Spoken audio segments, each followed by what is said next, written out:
Perkenalkan, saya Nadia Putri Melisa dari Fakultas Psikologi Universitas Mercubuana. Dalam video kali ini, saya akan membahas tentang penyebaran berita palsu dalam menyampaikan informasi di media sosial. Di era digital sekarang, informasi bisa tersebar hanya dalam hitungan detik. Tapi perlu diingat lagi, semua informasi yang tersebar tersebut belum tentu benar dan juga valid. Media sosial yang awalnya menjadi tempat komunikasi dan juga berbagai edukasi, kini menjadi tanah subur bagi berita palsu atau yang sering kita kenal dengan istilah hoax. Berita palsu adalah informasi yang sengaja dibuat untuk menyesatkan, menipu, dan juga memanipulasi opini publik. Bahayanya berita palsu ini terhadap masyarakat adalah dapat menimbulkan kerusuhan dan memecah belah masyarakat. Tujuannya bisa beragam, mulai dari kepentingan politik, ekonomi, hingga hanya sekedar untuk mencari sensasi. Di media sosial, berita palsu menyebar lebih cepat dibandingkan berita yang valid. Mengapa? Karena pengguna lebih suka membagikan konten yang mengejutkan, emosional, atau sesuai dengan kepercayaannya mereka tanpa mengecek terlebih dahulu apakah informasi tersebut sudah benar atau valid. Dari sudut pandang psikologi sendiri, ada beberapa alasan mengapa orang mudah percaya dan menyebarkan berita palsu. Salah satunya adalah confirmation bias, atau kecenderungan seseorang untuk mempercayai informasi yang sesuai dengan keyakinannya sehingga mengabaikan fakta-fakta yang bertentangan oleh kepercayaan mereka. Ada juga faktor emosional. Informasi yang memancing kemarahan, ketakutan, atau empati lebih mudah dibagikan.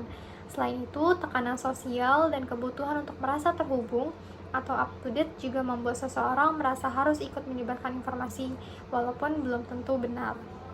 Berita palsu tidak hanya menyesatkan, tapi juga dapat merusak dan juga memecah belah masyarakat. Dalam skala individu, dalam skala kecil, hoax bisa menyebabkan kecemasan, ketakutan, bahkan tindakan berbahaya. Dalam skala sosial sendiri, hoax bisa memecah belah masyarakat, menimbulkan konflik, hingga mempengaruhi keputusan politik dan juga kesehatan publik. Seperti yang terjadi selama masa pandemi COVID-19, di mana pada masa pandemi banyaknya berita-berita hoax dan juga penyebaran informasi palsu yang menyebabkan ketakutan, kecemasan masyarakat, sehingga menyebabkan terjadinya perubahan keputusan politik yang ada di Indonesia. Hoax yang terus beredar dapat menurunkan kepercayaan masyarakat terhadap media, lembaga resmi, dan juga bahkan ilmu pengetahuan sendiri. Lalu, apa yang bisa kita lakukan? Pertama, verifikasi informasi sebelum membagikannya atau sebelum kita menerima informasi tersebut. Gunakan sumber terpercaya dan juga cek fakta dari lembaga resmi. Apakah informasi tersebut sudah valid atau tidak?